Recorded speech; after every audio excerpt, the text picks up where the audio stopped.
Hi, hier ist Anna. Heute zeige ich dir, wie man drei winterliche Motive ganz einfach und schnell mit Aquarellfarben auf Papier bringen kann. Zunächst fertige ich mit einem Bleistift eine grobe Skizze an. Falls dir das zu schwer fällt, ich werde die Skizzen unter dem Video verlinken. Das Papier, was ich benutze, ist 100% Baumwollpapier und in meinem Fall ist es das raue Papier von Arches.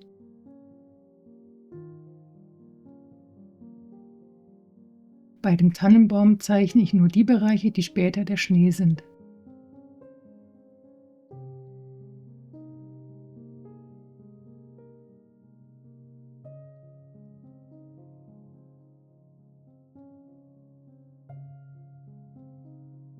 Bei dem Schneemann möchte ich einen Nachthimmel als Hintergrund. Dafür befeuchte ich 2/3 des Papiers mit klarem Wasser. Die Fläche des Schneemanns bleibt trocken, damit später die Farbe nicht hineinläuft. Die Farben, die ich benutze, sind die Horadam Aquarellfarben von Schminke und zusätzlich benutze ich das Horadam Gouache auch von Schminke.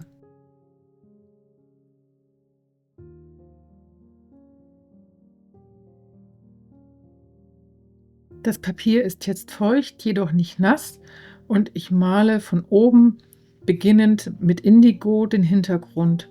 Meine Zeichenfläche ist leicht schräg, so dass das Wasser nach unten fließen kann.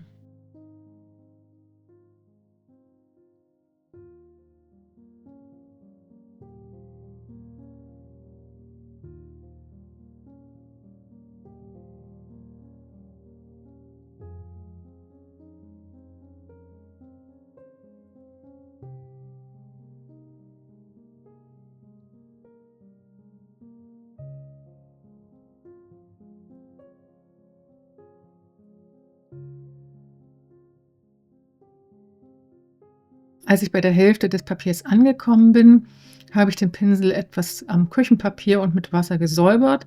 Achtung, der Pinsel darf nicht zu nass sein, sonst entstehen Wasserblumen. Und mit dem gesäuberten Pinsel habe ich jetzt die Farbe nach unten hin ausgeblendet.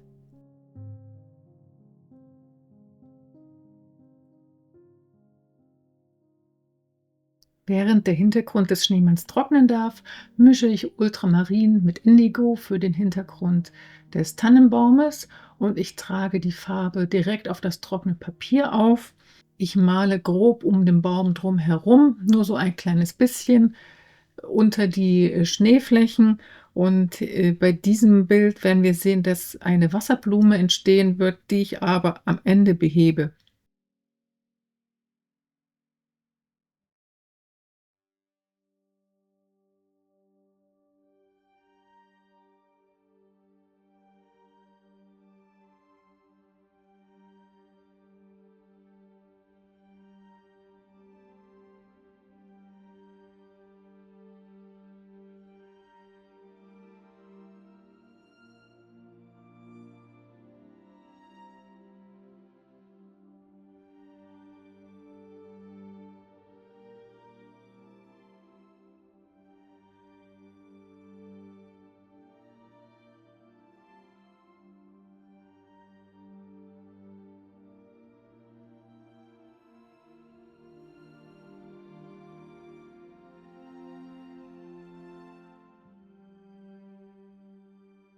Die erste Farbschicht des Himmels ist mir noch nicht kräftig genug. Ich mische erneut Indigo mit Ultramarin und trage eine zweite Schicht auf das noch feuchte Papier auf.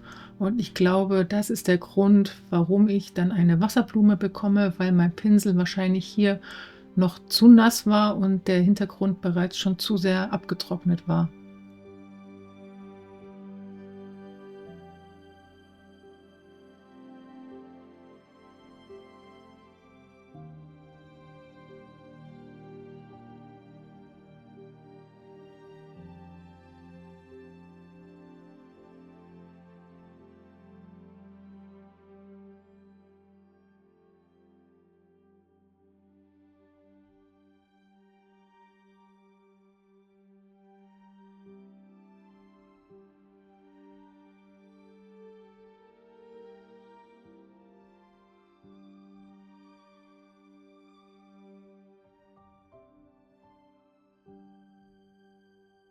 Für den Hintergrund des dritten Bildes bereite ich mir als erstes mal eine Indigo-Mischung vor. Dann befeuchte ich das Papier ungefähr bis zur Hälfte. Man sieht, dass ich noch Restpigmente im Pinsel habe. Ich habe ihn halt einfach nur grob ausgewaschen. Das Haus, das lasse ich aus, das muss trocken bleiben. Und wenn das Papier befeuchtet ist, tupfe ich mit dem Indigo baumartige Formen auf den noch feuchten Hintergrund, die später die Bäume im Hintergrund darstellen sollen.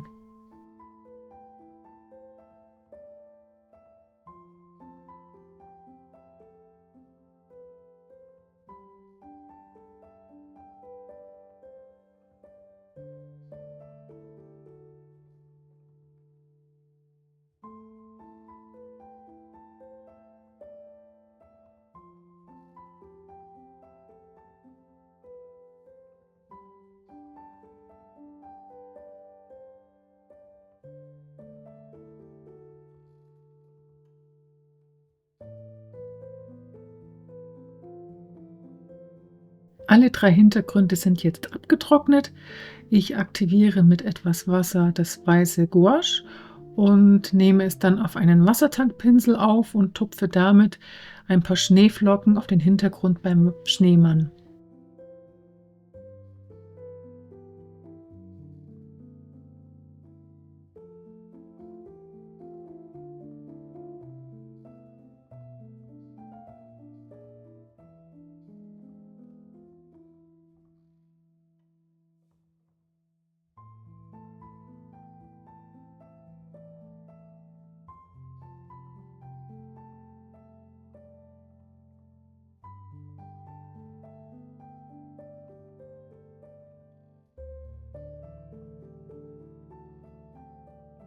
Ich möchte nun die Schatten unter dem Schneemann und den Schneemann-Teilen malen. Dafür nehme ich etwas Ultramarin, trockne etwas den Pinsel ab, damit es nicht zu nass ist, und arbeite auf diesem rauen Papier mit schnellen Zügen Schatten und Schnee ein.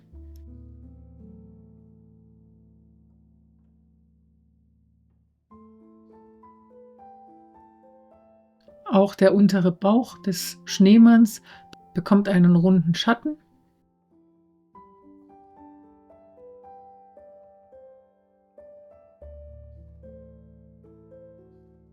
Natürlich muss der Kopf auch einen Schatten bekommen.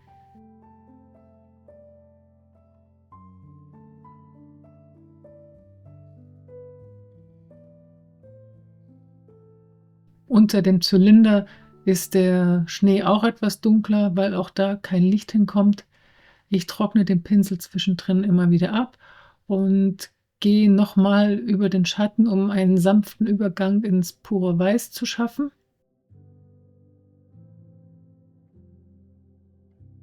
Der Pinsel ist feucht und ich nehme immer wieder etwas Farbe auf. Auch unter dem Schal ist etwas Schatten.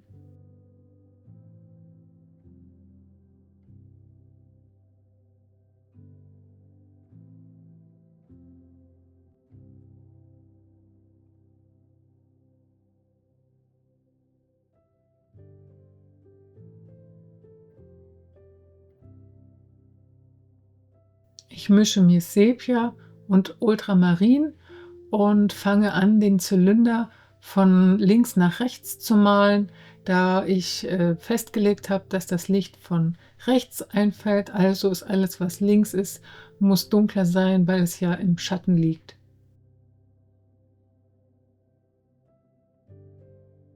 Ich entferne durch Abwischen am Küchenpapier immer wieder die Pigmente aus dem Pinsel und ziehe dann aus dem dunkleren Bereich die Farben in den helleren Bereich hinein, um einen weichen Übergang zu schaffen.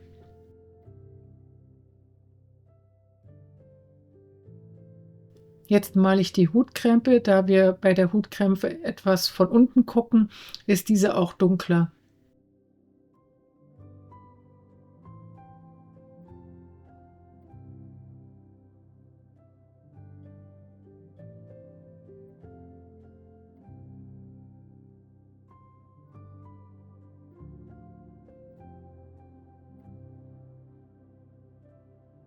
Jetzt benutze ich ein warmes Rot. Ich glaube, das ist bei mir Cadmiumrot, und skizziere den Schal. Auch hier wische ich mir immer wieder zwischendrin die Pigmente aus dem Pinsel, um für den weiteren Verlauf des Schals immer heller zu werden. Man muss dann auch nicht komplett bis zum Rand malen, man kann ruhig ein Stückchen freilassen.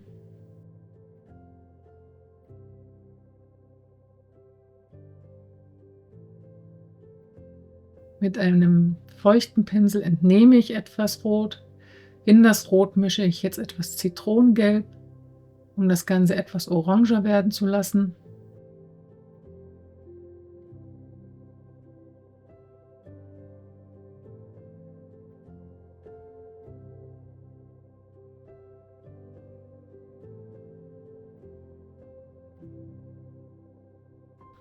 Und natürlich muss auch die Nase, die Karotte etwas Farbe bekommen. Zunächst der Grundton, ein oranges Rot.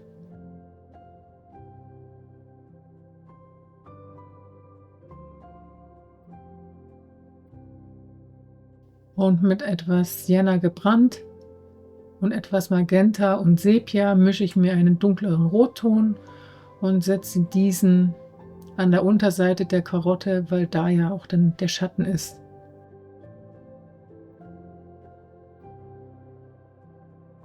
Mit einem feuchten, sauberen Pinsel entnehme ich etwas Rot, um die Oberseite der Karotte etwas heller zu machen.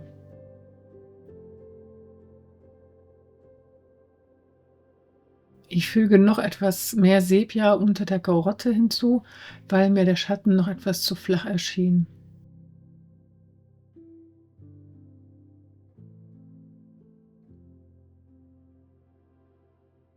Mit purem Sepia male ich die Kohlestückchen für den Mund und die Augen und den Knöpfen am Bauch ein.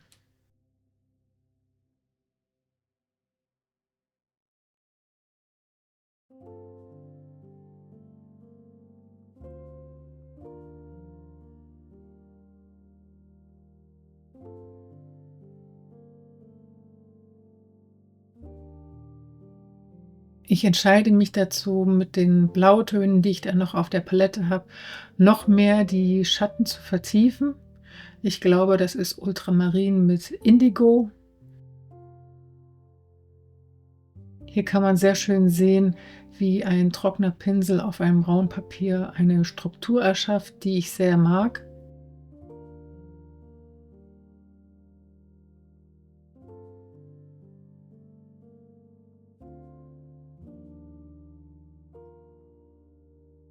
Und mit dem Sepia, was ich noch auf der Palette hatte, male ich jetzt den Arm, was im Prinzip ja nur ein kleines Stöckchen ist. Mit etwas mehr Rot versuche ich dem Schal noch mehr Tiefe zu verleihen, indem ich einfach noch mal an den Unterseiten und an den linken Seiten den roten Schal noch mal verdeutliche.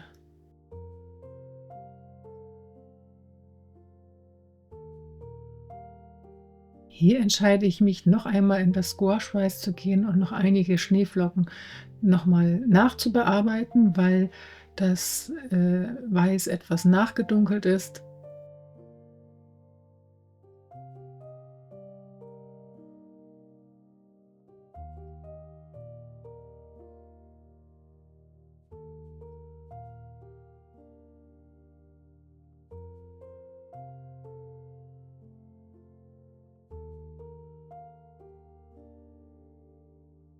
Auch der Zylinder ist mir noch etwas zu hell. Ich verdunkle ihn einfach noch mal mit Sepia und Indigo und setze da hier und da noch ein paar Schatten. Den oberen Teil des Zylinders male ich nicht komplett bis zum Rand hinunter. So bleibt ein kleiner weißer Rand, der den oberen Zylinderteil vom Rand sehr gut trennt. Und es könnte ja auch Schnee da drauf liegen. Unter dem Zylinderrand male ich mit etwas Indigo und noch ein paar Schatten.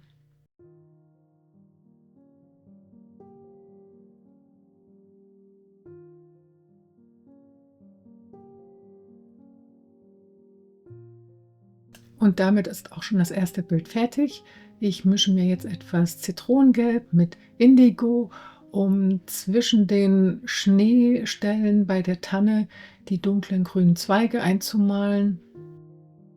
Nehmt ruhig da ein dunkleres Grün, was ihr da zurechtmischt, damit ein richtig guter Kontrast zustande kommt. Das muss auch nicht sehr genau sein, lockere Striche hier und da, das passt schon.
Mit Ultramarinblau male ich mit schnellen Zügen noch ein paar Schneeschatten. Und auch da sieht man wieder hervorragend die raue Textur des Papiers, die ich sehr, sehr mag. Ich wechsle hier nochmal zu meinem Aquarellpinsel, weil der einfach mehr Wasser hält als dieser Wassertankpinsel.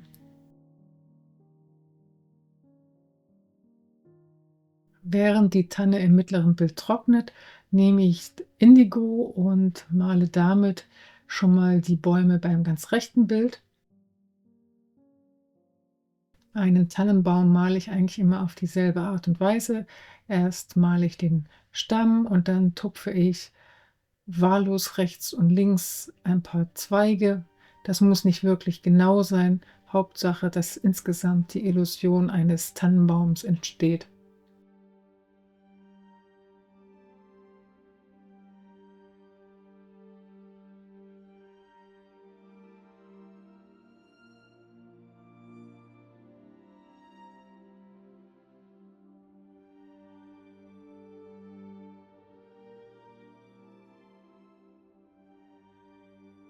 Jetzt entferne ich etwas Wasser vom Pinsel und etwas Farbe und male da ein paar hellere Hintergrunddetails und auch etwas Schatten hinter dem Haus.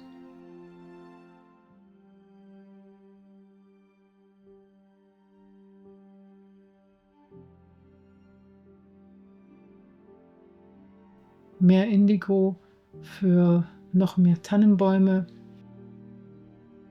Ihr müsst darauf achten, dass ihr nicht die Dachfläche des Hauses mit einer Farbe bemalt, weil da liegt ja Schnee. Die lassen wir einfach frei.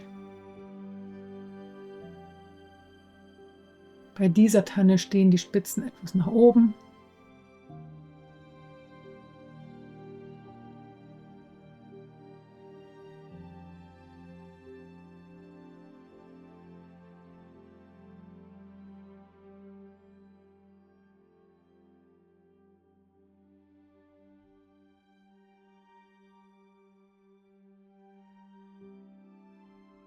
Der Kontrast zwischen den dunklen Tannen und dem Weiß des Daches ist hervorragend. Ich benutze jetzt noch etwas Ultramarin und mit den Restpigmenten im Pinsel male ich jetzt noch einen etwas helleren Baum, der etwas weiter weg steht oder wo ein bisschen Dunst oder Nebel noch davor ist. Wie auch schon bei den anderen beiden Bildern benutze ich Ultramarin und zügige Striche über das Weiß, um Schatten im Schnee anzudeuten. Zwischendrin reinige ich auch immer mal meinen Pinsel am Küchenpapier und versuche mit der restlichen Feuchtigkeit sanftere Übergänge zum Schnee hin zu erschaffen.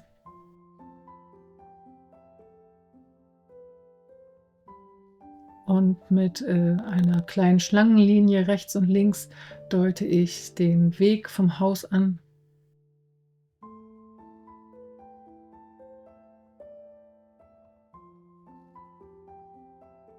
Ich mische mir mit Zitronengelb und den Resten vom Sepia einen bräunlichen Ton an und male hier und da ein paar Zweige in den Schnee, um noch da unten ein bisschen mehr interessante Strukturen zu schaffen.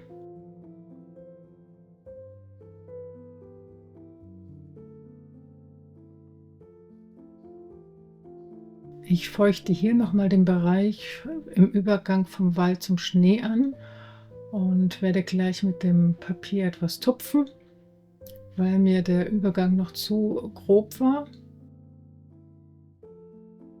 Jetzt nehme ich Sepia auf den Pinsel und fange an, die ersten Details im Häuschen zu malen.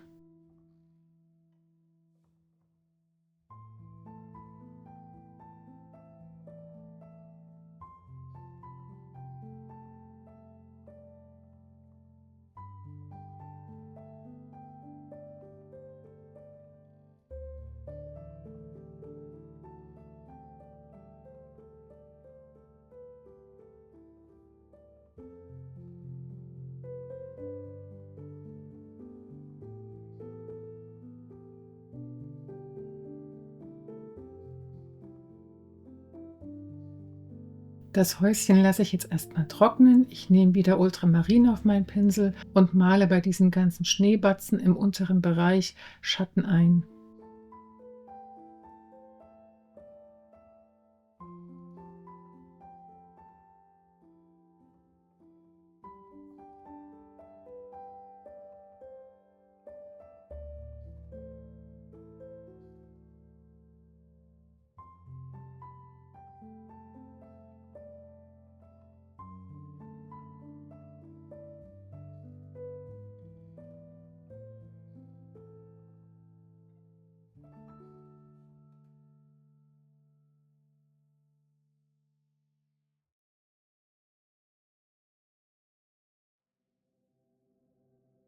Vorhin habe ich ja bereits gesagt, dass da eine Wasserblume entstanden ist und die gefällt mir so gar nicht.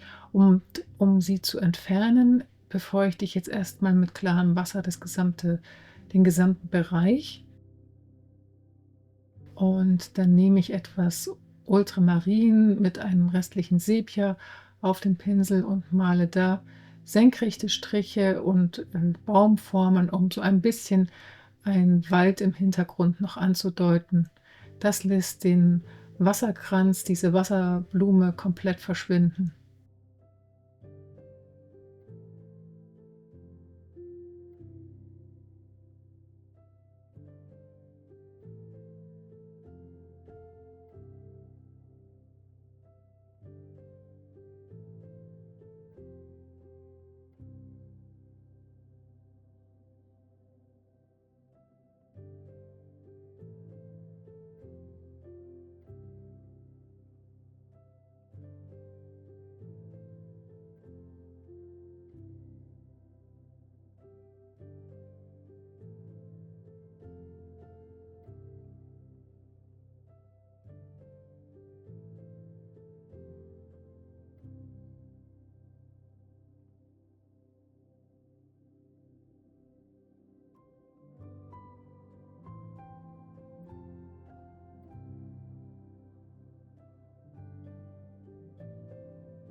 Cadmiumgelb in das restliche Rot gemischt. Damit male ich jetzt Fenster, die von innen beleuchtet sind.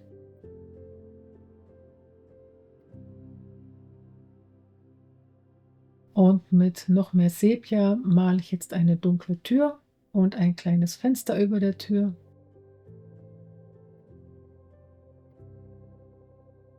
Ich mische Sepia in etwas Ultramarin und male unter dem Dach dunklere Schatten, damit das etwas realistischer wirkt.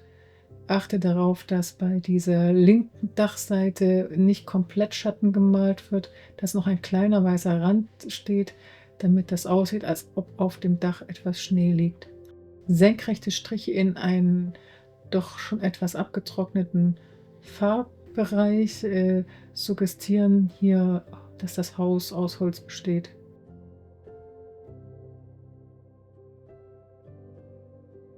Mit ein bisschen Ultramarinblau male ich auf dem Dach hier und da noch ein paar Schatten in den Schnee.